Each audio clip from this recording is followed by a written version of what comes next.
Hello student, welcome you all at Bishop Academy online classes. I am your economics teacher and today we are going to study about the first lesson of part A, concept of economics and significance of economics in statistics. Before going to start this lesson, let me tell you what I had told you in previous videos. I have told you about the syllabus and subject matter of economics. Today, as we know that there is two parts of economics paper, part A and part B, and here we have started part A, statistics for economics.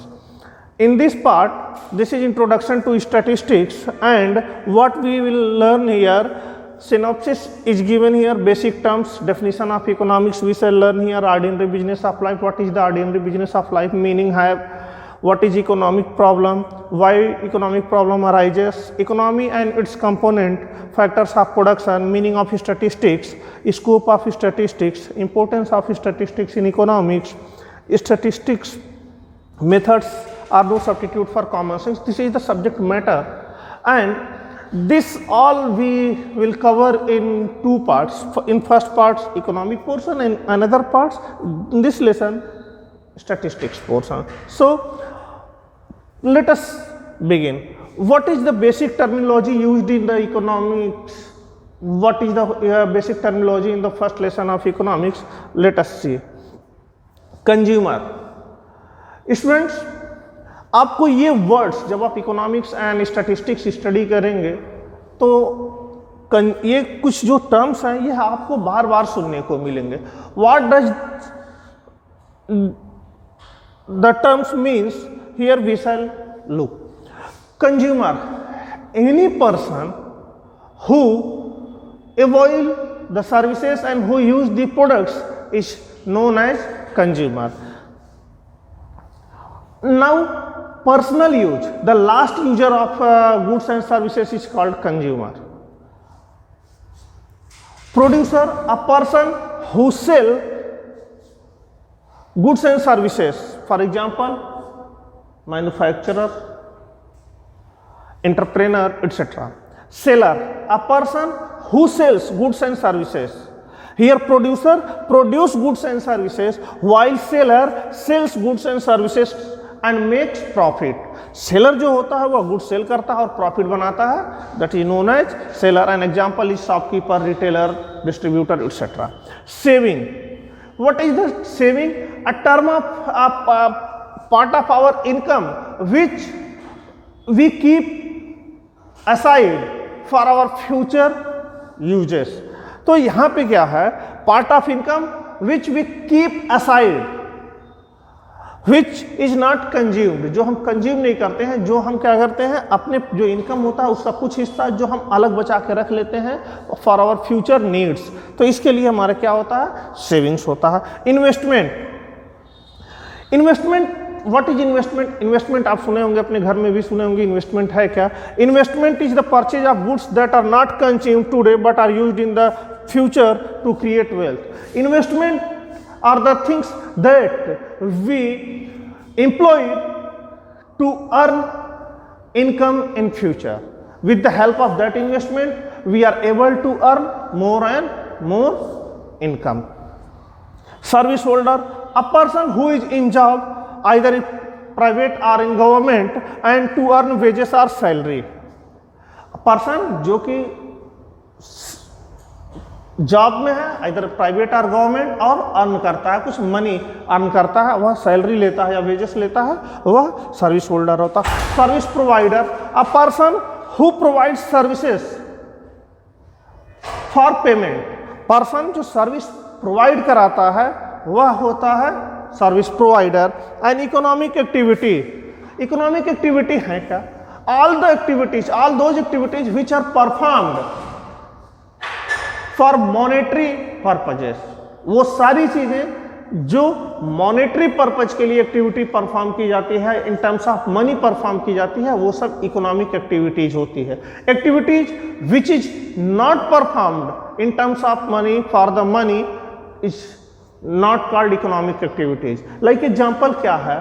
taking care of children is not an economic activity, while producing goods and selling it into market for some money is economic activity. So any activity can be said economic activity only when there is involvement of money. So next, now come to the definition of economics. What is the definition of economics? The very great economist Alfred Marshall, propounded of modern economics, defines economics है। देखो economics की definition बहुत broad है, इसके कई different जो है concept में इसके डेफिनेशंस आए हुए हैं। जब हम पार्ट बी पढ़ेंगे इंट्रोडक्टरी माइक्रो इकोनॉमिक्स, तो उसमें हम और डेफिनेशंस को ज़्यादा क्लियरली स्टडी करेंगे। यहाँ हम बता दें कि अल्फ्रेड मार्शल बहुत ही एक इकोनॉमिस्ट रहे हैं, बहुत फेमस इकोनॉमिस्ट रहे हैं। इन्होंने डेफिनेशंस जो दिया है that definition is known as welfare definition. और अल्फ्रेड मार्शल ने जो डेफिनेशन दिया है that is study of mankind in the ordinary business of life. Mankind human behaviour की स्टडी, जो उसके डेली रूटीन के एक्टिविटीज होते हैं, उसी में उसके रूटीन एक्टिविटीज में ही जो इकोनॉमिक एक्टिविटीज होते हैं उसी के स्टडी को ही क्या इन्होंने किया है कि ऑर्डिनरी बिजनेस ऑफ लाइफ में ह्यूमन जो मैनकाइंड है उसकी स्टडी ही इकोनॉमिक्स है। ये वेलफेयर डेफिनेशन जो इन्होंने दिया हुआ है अल्फ्रेड मार्शल ने। नेक्स्ट, अब ये देखते हैं कि इसके अलावा स्कार्सिटी डेफिनेशन है, वांटलेसनेस डेफिनेशन है, ग्रोथ ओरिएंटेड डेफिनेशन है, डिफरेंट और डेफिनेशंस हैं जिसको हम अभी स्टडी कर रहे हैं। सिर्फ बेसिक माइक्रो इकोनॉमिक्स पोर्शन में हम जो है कि other concept of definitions also study करेंगे। Next, definition of economics. अब यहाँ पे यह स्कार्सिटी ओरिएंटेड डेफिनेशन जो दिया है यह रॉबिन्सन के द्वारा दिया गया है। रॉबिन्सन ने कहा था कि economic is the study of how people and society choose to employ scarce resources that could have alternative uses in order to produce various commodities that satisfy their wants and to distribute them for consumption among various persons and groups in society. तो यह जो Robinson के द्वारा दिया गया definition scarcity oriented definition है, इसमें यह कहा गया है कि दो human wants are unlimited and means available to satisfy those wants are very limited, that's why a person an individual have to choose their resources, means scarce resources, that is income, that is money, in such a way that he can get maximum satisfaction, and that too with alternative uses। तो यहाँ पे scarcity definition का मतलब ये है कि हमारे पास बहुत ही कम मात्रा में रिसोर्सेस हैं। रिसोर्स का मतलब यहाँ पे इनकम से है, मनी से ही। और हमारे पास क्या है, हमारे जो इच्छाएं हैं, जो हमारे वांट्स हैं, जो हमारे नीड्स हैं, वो बहुत ज़्यादा हैं। इसके साथ साथ हमारे अल्टरनेटिव यूजेस हैं, हमारी बहुत सारी यूजेस होती हैं। तो हम अपने गिवन इनकम को किस रेशियो में, किस तरह से हम उसको खर्च करें कि हमें उतने इनकम से ही, उतने ही मनी से ही हमें क्या है मैक्सिमम सेटिस्फैक्शन डिराइव्ड हो। इस तरह से यह जो है स्कार्सिटी ओरिएंटेड डेफिनेशंस हैं। Next, ordinary business of life है क्या? Economic is study of mankind in the ordinary business of life. तो ये ऑर्डिनरी बिजनेस ऑफ लाइफ है क्या? जो डेली रूटीन वर्क्स होते हैं ह्यूमन के, जो अपने रूटीन वर्क्स कर रहे होते हैं, उसमें इकोनॉमिक एक्टिविटीज जो कर रहे होते हैं उसमें देखते हैं। Individual and social life actions which are closely connected with the use of the material requirement. Ordinary business of life क्या है? हम जो कुछ भी कर रहे होते हैं, फूड, शेल्टर एंड क्लॉथिंग, हमारी जो बेसिक पर्पजेस होते हैं, इसी के लिए हम अपना वर्क कर रहे होते हैं। तो इसमें जो मटेरियल रिक्वायरमेंट होती है, जो कुछ भी चीज़ें हमें चाहिए होती हैं, उसको सेटिस्फाई करने के लिए हम अर्निंग करते हैं, और उस अर्निंग में इकोनॉमिक एक्टिविटीज होती है। Any activity undertaken for monetary purpose is termed by economist as ordinary business of life. मैंने क्या कहा आपको कि कोई भी activities ordinary business of life होगी जो हम मॉनेटरी पर्पजेस के लिए करेंगे। डेली रूटीन वर्क्स में जो कुछ भी हम अपना वर्क कर रहे होते हैं, how we earn our income, how we allocate them to satisfy our different needs with alternative uses, तो ये हमारे क्या होते हैं? ऑर्डिनरी बिजनेस ऑफ लाइफ होते हैं। Next, what is economic problem? अब हमने आपको बताया कि हमारे क्या है, नीड्स अनलिमिटेड है और रिसोर्स मनी एंड इनकम हमारे पास क्या है, वेरी लिमिटेड है। हमारे नीड्स इतने अनलिमिटेड है कि हमें अलग अलग नीड्स को एक साथ कोलैबोरेशन में लेकर के चल रहा होता है कि ताकि हमारे गिवन सोर्स से, गिवन इनकम से हम अपने अलग अलग नीड्स को क्या कर सके, फुलफिल कर सके। तो इसके लिए हमारे पास क्या है, अब हमें जरूरत है कोई चीज परचेज करने की, तो उसमें हम ध्यान देते हैं कि हम क्या परचेज करें। Like economic problems are the problems of choice.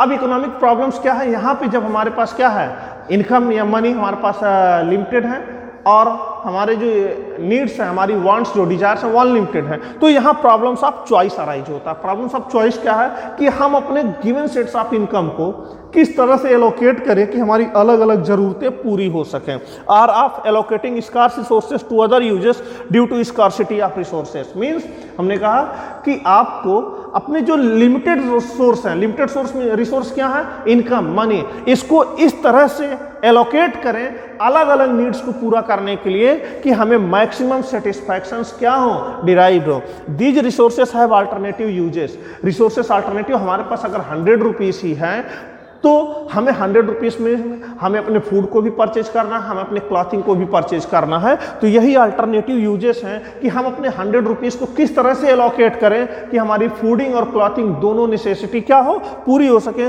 Which is why the problem of choice arises. और इसी की वजह से प्रॉब्लम ऑफ चॉइस अराइज होता है। Not only a poor person, not only a middle man, but the billionaire and billionaire also have this problem of scarcity. They have lots of money but they can't buy a planet, they have lots of money but they can't buy a state. तो they have lots of money but they can't purchase all the industry of the world. तो ये हर किसी के पास alternative uses का option है। Now, why economic problems arises? Economic problems अब arises क्यों होते हैं? Because human wants are unlimited, but the resources to satisfy those wants are limited, and these resources have alternative uses. The basic problem why economic problems are arises only due to scarce resources and unlimited ends. Scarce resource, always when you will study economics you will face such a terminology like scarce resource. Scarce resource stand for very limited resource. Here resource stand for money and income, and that too with unlimited wants. Wants means desire, needs, necessities. So human have unlimited necessities and only little income or money. And these resources have alternative uses. I told you earlier that if you have 100 rupees and you have to buy both food and clothing, then how much part of your money would you employ to have fooding, and how much part of your money you would applied for clothing? So this is the alternative uses. Resource scarcity gives rise to the problem of choice among consumer and they make rational choice to satisfy their wants. अब इस तरह से जब हमारे पास क्या है, scars resources हैं, तो कोई भी इसकी वजह से प्रॉब्लम ऑफ जो है कि चॉइस अराइज होता है, तो कोई भी कंज्यूमर, कोई भी इंडिविजुअल या कोई भी पर्सन उसको अपने इस रेशनल बिहेवियर में, एक रेशनल वे में अपने मनी को वह क्या करता है, डिस्ट्रीब्यूट करता है, इनकम को डिस्ट्रीब्यूट करता है कि वह अपने सेटिस्फैक्शन को मैक्सिमाइज कर सके, मैक्सिमम अपने नीड्स को, मैक्सिमम डिजायर्स को, मैक्सिमम वांट्स को अपने क्या कर सके, वह फुलफिल कर सके। तो अब यहाँ पर क्या है, लिमिटेड रिसोर्स दिया, लिमिटेड एंड स्कार्स रिसोर्स दिया है। अब प्रोडक्शन क्या इसका होता है, अनलिमिटेड वांट्स एंड नीड्स। हमारे पास क्या है, very limited source of money है, इनकम है, और हमारी इंड्स क्या है, हमारी इंड्स का हियर मीन्स होता है वांट्स, मीन्स डिजायर। तो in economic ends means desire or wants, not समाप्त होना। अब इससे क्या अराइज होता है कि प्रॉब्लम ऑफ चॉइस अराइज होगा, क्योंकि आप ये फेस करते होंगे समटाइम आपके पास अगर ओनली 50 रुपीज़ होता है तो मार्केट में आप जाते हैं तो आपको दो चीज़ें परचेज करने की बात मन में आती है, लेकिन 50 रुपीज़ प्राइस में आप एक ही चीज़ परचेज कर पाते हैं। तो यहाँ आपको डिसाइड करना होता है कि कौन सी चीज़ आप पहले परचेज करेंगे और कौन सी चीज़ बाद में करेंगे। यही जो है प्रॉब्लम ऑफ चॉइस होता है। Next, economy and it's components. अब हमने आपको बता दिया इकोनॉमिक्स बेसिक टर्म्स बताए, इसमें इकोनॉमिक्स के डेफिनेशंस हमने बताए, प्रॉब्लम ऑफ चॉइस हमने बताया। अब हम देखते हैं जो है कि इकोनॉमिक प्रॉब्लम क्या है, इकोनॉमिक प्रॉब्लम्स अराइज क्यों होते हैं। तो इस वजह से अब हम देखते हैं economy and it's component. Economy है क्या? Economy is a system in which people get a living to satisfy their wants through the process of production, consumption, investment and exchange. It has 4 components. Economy है क्या? Economy is a system in which people of an area earns their livelihood. Economy किसी भी area की economy जो होती है वह basically वहाँ के लोग किस तरह से अपने लाइवलीहुड को अर्न करने में इन्वॉल्व हैं उसी पर यह डिसाइड करती है. Like in the here in our area most of the people earns their money through farming, agriculture. That's why the economy of our area is agricultural economy. Whereas the person at hilly areas earns their livelihood by way of production. That's why their economy is industrial economy. So most of the areas of India have different part of economy system. In agricultural areas, the main economic system is agricultural economy. In industrial areas, in plateaus, in hilly areas, the economic system is industrial economy. तो economy वह है कि किसी area के लोग किस तरह की एक्टिविटी में इन्वॉल्व रहते हैं और अपनी लाइवलीहुड अर्न करते हैं, यह एक सिस्टम होता है. इसके जो मेन प्रोसेस होते हैं वह होते हैं प्रोडक्शन होता है, कंजम्पशन होता है, इन्वेस्टमेंट होता है, एक्सचेंज होता है. मेनली हम क्या करते हैं, कोई भी गुड्स प्रोड्यूस करते हैं, सेल करते हैं, तो उससे हमें क्या मिलता है, कंजम्पशन. हम उसको लोग परचेज करते हैं, कंज्यूम करते हैं. इन्वेस्टमेंट, एक प्रोड्यूसर होता है वह इन्वेस्टमेंट करता है तो उससे वह जो है कि अपने फैक्ट्रीज और लगाता है. और एक्सचेंज, एक्सचेंज का मीन्स क्या है, हमें किसी गुड्स की ज़रूरत है और प्रोड्यूसर को मनी की ज़रूरत है तो हम उससे गुड्स परचेज करते हैं और उसे मनी देते हैं, तो that process is known as exchange.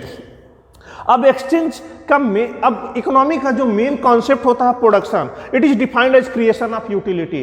Production का सेंस कोई नई चीजें बनाना नहीं. देखो इकोनॉमिक में प्रोडक्शन मीन्स होता है क्रिएशन ऑफ यूटिलिटी, न कि producing something new. Nothing can be produce new on this world. Whatever we have at this planet we have to transform the utility of that goods. कुछ भी हम produce इस अर्थ पे कोई भी नया एलिमेंट या कोई भी नई चीजें हम बना नहीं सकते. हम सिर्फ उन गुड्स को, उन थिंग्स को ट्रांसफॉर्म करके उसकी यूटिलिटी एक अलग तरीके से बना देते हैं. That's why production in economics, production is known as creation of utility. It is the process in which inputs are transform to goods are services. अब हम क्या करते हैं, प्रोडक्शन में रॉ मटेरियल हम इनपुट के रूप में लगाते हैं और गुड्स एंड सर्विसेज हमें आउटपुट के रूप में मिलते हैं. तो यही हमारा क्या है, प्रोसेस ऑफ प्रोडक्शन होता है. तो ये प्रोडक्शन है. Consumption, uses of goods and services means uses of utility. तो जो यहाँ क्रिएशन ऑफ यूटिलिटी है तो कंजम्पशन होता है uses of utility. Consumption, it is defined as the uses of goods और services. It is the process by which a good और service is completely used up. अब कंजम्पशन क्या है, is a process in which utility is used like goods और services is used. यह एक process है जिसके थ्रू गुड्स को या सर्विसेज को कंप्लीटली यूज कर लिया जाता है.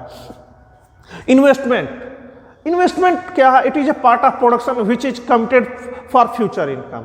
इन्वेस्टमेंट, सपोज करिए एक पर्सन जो बिजनेस स्टार्ट कर रहा होता है तो क्या वह पहले ही दिन सोचता है और बैठ जाता है कुछ लेकर के बेचने के लिए? नहीं. सबसे पहले वह उसमें कुछ ना कुछ मनी, इनकम कुछ क्या करता है, उसमें इन्वेस्ट करता है. गुड्स पर बिल्डिंग लगाता है, फर्नीचर्स लगाता है और फिर जो है कि व्हीकल ट्रांसपोर्टेशन सर्विसेज बनाता है, रूम रेंट पर लेता है, कुछ हायर करता है लोगों को. उसके बाद एक सेटअप लगाने के बाद से ही वह उन चीज़ों में बिजनेस कर सकता है. तो वो जो इस्टेब्लिशमेंट होता है, जो सेटअप होता है, उस पर खर्च होने वाला इनकम जो होता है वही इन्वेस्टमेंट होता है.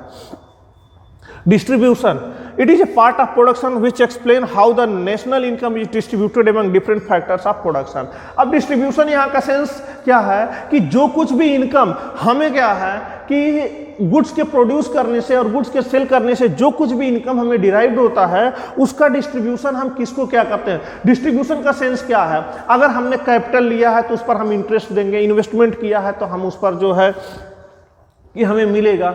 हमने अगर लोगों को हायर किया है तो हमें वेजेस देना पड़ेगा, लैंड लिया है, बिल्डिंग लिया है तो हमें उसका रेंट देना पड़ेगा।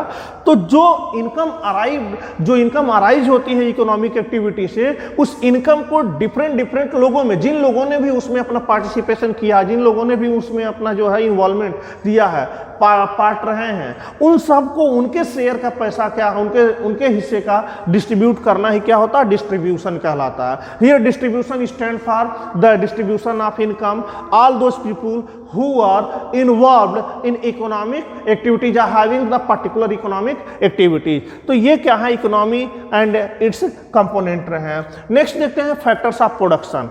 तो there are 4 factors of production. हम अगर प्रोडक्शन कर रहे होते हैं तो फैक्टर ऑफ प्रोडक्शन क्या है, land is the very important factor of production. If there is no land, we can't have any activities. The part of the income goes to the owner of land in the form of rent। तो land जो होता है ये हमारा factor of production का बहुत important topic है, और लैंड के ओनर को हम रेंट पे करते हैं। लेबर, अब जो इनकम हमने अर्न किया है, part of income goes to the labours for their services in the forms of wages. अब जो लेबर होता है, जो कोई भी हमारे बिजनेस में हेल्प कर रहा है, जैसे हमने किसी पर्सन को हायर किया है तो उस पर्सन को या उस लेबर्स को हम वेजेस, उस इनकम से ही जो इनकम अर्न हुआ उसी इनकम के प्रोपोर्शनेट हम उसको क्या करते हैं, वेजेस पे करते हैं। Capital, part of income goes to the owner of capital in the form of interest. अब जिस पर्सन ने उस बिजनेस को चलाने के लिए हमें पैसा दिया है, कैपिटल दिया है, पूंजी लगाया, भले ही वो ओनर ऑफ द शॉप क्यों ना हो, ओनर ऑफ द बिजनेस क्यों ना हो, तो उसके उस कैपिटल पर क्या होता है, इंटरेस्ट जाता है। इसका कॉन्सेप्ट ये है कि बिजनेस या इकोनॉमिक्स या जो कुछ भी हम एक्टिविटीज कर रहे हो, दैट आर सेपरेट एंटिटी, वह एक अलग ही कॉन्सेप्ट होता है। वह एक पर्सन से और बिजनेस हमारा अलग, 2 अलग अलग कॉन्सेप्ट होते हैं। Entrepreneur, part of the income goes to the entrepreneurs in the forms of profits. अब जिस किसी ने भी बिजनेस स्टार्ट किया, आप सपोज करो कि बिजनेस हमने लगाया, अगर हमने ही कैपिटल लगाया तो हमें इंटरेस्ट भी मिलेगा, और हम अगर बिजनेस के पूरे मालिक हैं तो सबको देने के बाद से जो प्रॉफिट्स बचेगा वह प्रॉफिट्स क्या होगा, इंटरप्रेन्योर का होगा। तो ये हमने आपको बताया। स्टूडेंट्स, एक बात हम और आपको बताया, इकोनॉमिक्स या कॉमर्स स्टडी करते समय हमेशा अपने आप को बिजनेसमैन ट्रीट करना चाहिए, तभी समझ में इसकी सारी चीजें आती हैं।